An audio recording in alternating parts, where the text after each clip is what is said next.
What's going on, everybody? Payneblade back here again. Thank you for letting me have my little hiatus. I needed that break and we're back at it. And today, guys, we're going to be doing something that we've done before with Naruto, and this time I promise some of you guys will be doing the same edition of which Sasuke is the best. Now, we're going to handle this one a little differently.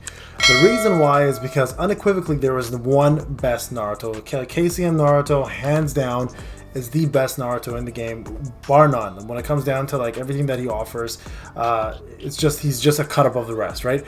With Sasuke, it's a little different, and the reason why I say that is Sasuke is a more broken up character, and by that I mean he's broken up into three categories. One category is going to be the best DPS, the second one's going to be the best tank, and the third one is going to be the best buffer. And I will promise you guys it will be 1, 2, 3 as well in that category in terms of the best ones, and then we'll top it off with the top 5. But with that being said, let's talk a little bit about Sasuke and how many versions of him there are. Now, I wish I could filter this by name, but we can't, so we're going to go through this. There's Sasuke Heavy, the white coat, which is Path of the Revenge, the OG Sasuke UR. Then there is the Sasuke Heavy black costume, which is the TAOE version, the first 5-star I ever had actually in this game, and one of the best animations. So there's 2 Sasukes right there. We're gonna go down the list, guys. We're gonna name the rest. 3 CM2, probably the best Jutsu looking in the game. If you haven't watched my Jutsu animation video, check that out. You'll see what I think about it. That's number 3. Let's keep going down the list. Here's number 4, the newest edition. And the reason why I'm doing this now is because in honor of EMS and the 1.5 anniversary, there is number 4. All right, now we're going to keep going down. At number 5 with Papa Sasuke. Number 6 is going to be Kid Sasuke, the childhood edition. Number 7, as we go down the list here, you will see him very shortly, most likely, because I haven't really leveled him up. Number 7 is right there. Sasuke Heavy, the SR version. So that was a free-to-play one when you joined for the mission assistance. Number 7. Number 8, we're going to be talking about the Revenge Sasuke. There he is right there. And then lastly, if I can find him, and I won't because I don't have him, number 9 is going to be this bad boy here, the Sasuke Uchiha Time Travel Arc Sasuke. Okay, so there are 9 Sasukes altogether. So I'm going to break this down for you guys and talk to you guys about the top 3 and why they're the top 3, and respectively what they bring to you as a player, and why you want to have yourself either have them on the roster and build them up if you have them, or if you don't have them, perhaps search out a way to get them, whether that's an EF or a special summon banner that comes out, whatever the case may be. So we're going to start at the top. In the beginning of the game, there was a powerhouse Uchiha that came out, and he still stands as the strongest Sasuke in the game, and that is Sasuke Uchiha Heavy. Now, the reason why he is still undoubtedly one of the best Sasukes, probably still in my opinion the best Sasuke in the game,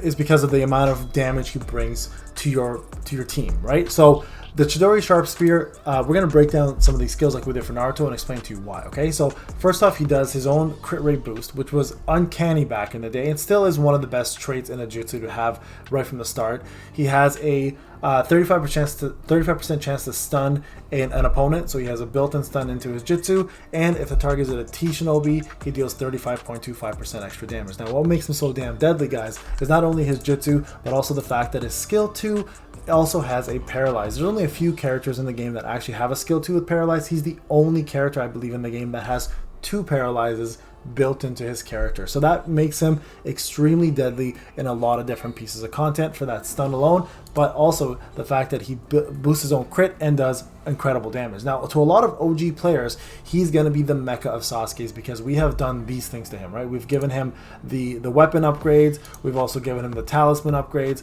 making him a powerhouse on any front, except for most likely ATB, where we won't use him because we use tribes mostly and buffers, but everywhere else he is easily the best damage dealing Sasuke in the game at the moment. Okay, now his trait is he gives chakra to himself when an ally dies. He also boosts his own attack, and then his LB2 is really where it's at. This is probably what makes him hit so damn hard, and that's boosting his own damage increase rate by 6.05% if he's active at the start of the turn, and this stacks, guys. So this goes up like crazy amounts. This is the best damage dealing buff in the game. So that outside of critical damage increase rate, of course, this here is the mecca of buffs that you want on any character. He and Kakashi are the only two characters that I remember back in the day that did this, and it made them like hit so much harder than everybody else. So right now, for sure, Sasuke Heavy, the OG Sasuke, the original Sasuke, is untouched for damage, guys. So for sure, definitely want to use him. Now, I will say this. There are a couple runner-ups. For a T unit, Sasuke Kieran is not bad. He can do quite a bit of damage to D units. He does give great buffs, but he's considered more of a buff nuke. So I'm going to place him in the buff category, but he's definitely not top 3. So I will say this right now. If you're a huge Heavy fan, as I was, he's not top 3 anymore. He would have been back in the day if it weren't for the newest edition of Sasuke's. And that is going to be the new bad boy in front here, and that is Sasuke EMS. I can't say enough good things about this character. Like, he brings so many good buffs to your team and brings such a diversity of buffs to you as well, too, giving you the ability to have survivability as well as the ability to do more damage, right? So let's talk a little bit about what he's all about and why he's so sought after. Okay, so Inferno Style Susanoo Flame Control, as crappy as the animation is, and I still think it's crappy, he does do single target damage. Now, as a T unit, he's not going to do as much as an A unit. That's a given, right? So he does do 50% chance to burn, so he does have a crowd control effect and a debuff. He does deal 27.1% extra damage when he's faster than the opponent, so your cell is faster. He boosts all allies damage increase rate by 18.1%, boosts critical damage increase rate. So these are the two best damage dealing buffs in the game, bar none. Like, there's nothing better than these two. So right away he's giving you the two best buffs, and then he gives you the two of the most important buffs for defensive. So he gives you damage reduction rate and guard damage reduction rate. So that alone, this jutsu alone, blows everything out of the water. When it comes down to like any other Sasuke buffers, nothing touches him. Like, he is easily the best buffer in the game for Sasuke, maybe honestly the best buffer in the game, period, at this point. So that's quite a bit to say. His skill 2 boosting guard rate as well too, which complements the guard damage rate if he ever pulls that off, but he doesn't because he's a 5k character, just like the previous Sasuke that I talked about, the white coat, the OG one, giving him instant jutsu if he has Sai in the team for skill 2. And then also, if you look at his Sharingan inherited from his brother, boosts all allies critical rate by 18%, but for the rest of the battle, and that means if he dies, that stays. That is a thing that remains. Boost all allies guard rate by 18.5%. Again, stays if he dies, and boost all allies status effect suppression rate for the rest of the battle. So these are very important defensive buffs, including a really important offensive and defensive buffs, right? So and his skill 2, of course, is the typical boosts on chakra and attack, but this time it's when the enemy dies, guys, not when the ally dies. So I think I like this one a little more.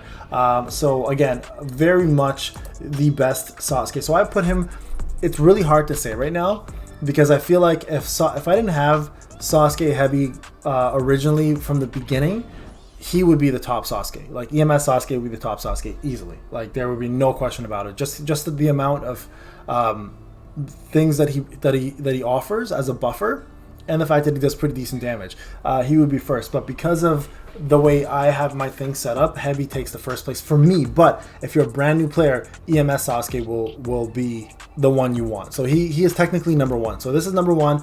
I'll put Sasuke Heavy white coat number 2, and then number 3, guys. But again, I'm breaking them up, right? One's damage and one is a buffer. So the last one here, and I don't have this character, which is the unfortunate part, is going to be the Sasuke that I wish I for some reason can't get, and that's the time travel arc Sasuke. He is the D unit. The only thing he really lacks, guys, is a tribe special, but he is absolutely the best tank in the game for Sasuke, specifically Sasuke, right? So he brings great buffs, great debuffs.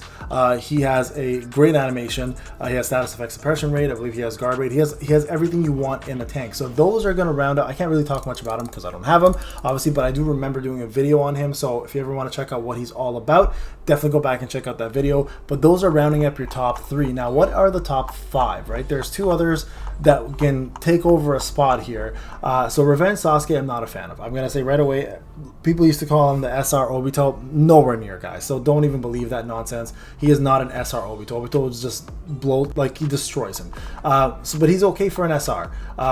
The other 2 that I would consider rounding up the top 5 are going to be probably my favorite Jutsu animation, like I mentioned to you guys earlier, and that's going to be, where is he? Where is he? CM2. There he is. CM2. Only because I love using him in various places. Like Chidori is great for damage because he increases his own damage increase rate. So that's absolutely incredible.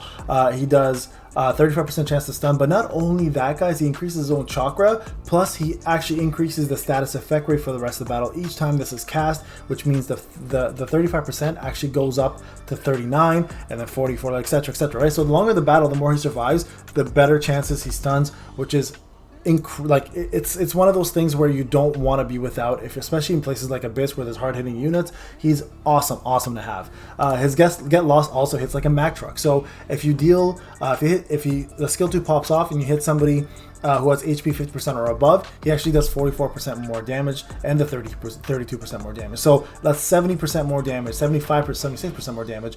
So 176%. That's almost as hard as his Jitsu's hitting. So it hits like a Mack truck, right? And then of course his trait and his LB2, sorry guys, lost for words there. He increases attack for all allies as long as you're faster in every cell, and then he also increases chakra by 2,320. If you add him with someone like Sai and Kid Sasuke, he actually has instant jutsu, making him a powerhouse of a character, and he does do really well in damage situations. So very much my 4th favorite Sasuke. And the 5th one is a really hard one, guys, and it comes down to either Kieran or Kid Sasuke. And I won't lie to you guys, I like Kid Sasuke's kit a lot better than Kieran, so I'm going to give this one to Kid Sasuke, even though my Kieran is buffed up to hell, right? And that's the reason why I'm even considering Kieran. He has a great tribe, he does decent buffs, he does pretty good damage, and he does an AoE stun and damage reduction rate. But Kid Sasuke just brings so much more to the table, and being an A unit, he does more damage. So he does a burn, he has a stun as well with a higher percentage, he increases his own chakra, he boosts all allies attacks, and if you do this one, he boosts attack for all users in 3-man cell, which you won't be using most likely because he does have the chakra here, and he gives himself chakra, right? So he's going to be boosting his own chakra quite a bit anyways. And then this is what I was talking about, natural bull talent, where he does damage increase rate for active allies, which is a better buff than Kieran's. Increases chakra for the active allies, so again giving you the ability to do instant jutsus, boosting own attack after an ally has died, and increasing his own chakra when an ally has died. So I do like him better overall as the number 5 Sasuke, and it was really close with Kieran, guys. The rest of them, I mean, if you do break it down, I'd say Kieran's number 6, and then we go SR Heavy. SR Heavy right over here is number 7. Number 8 would be, where's SR Heavy? Sorry guys, let me show you who SR Heavy is. They're right there. Really good character still, and honestly, free to play he's a great tank. Like, still probably one of the best tanks in the game for a Sasuke for sure. Or overall, just one of the better tanks to have in the beginning. And then number 8 would be. This is hard to say. Number 8 is going to be SR Sasuke. Yeah, SR Sasuke for sure. Revenge Sasuke for sure, number 8. And then number 9 is going to round out to the worst Sasuke in the game. Unfortunately, it was the OG Papa Sasuke. And keeping in mind, guys, I'm only thinking of single characters. I'm not talking about their tribe special and any of that, just what he is as a single character. Unfortunately, he's very lackluster. Horrible AoE damage, brutal trait, stupid skill 2, just chakra doesn't make any sense why they gave him that. So overall, the worst Uchiha goes to Papa Sasuke, the OG, unfortunately. But there you have it, guys. Those are the top 5 rounded up to the top 9. If you guys have the top 3, you're in a really good place, because the Sasukes in this world, in the NXB NT world, are very dominating. So if you have them, build them up and put them on your team and watch yourself be very successful in all piece of content. All right, guys, this is Payne. Hope you enjoyed the video. We'll talk soon.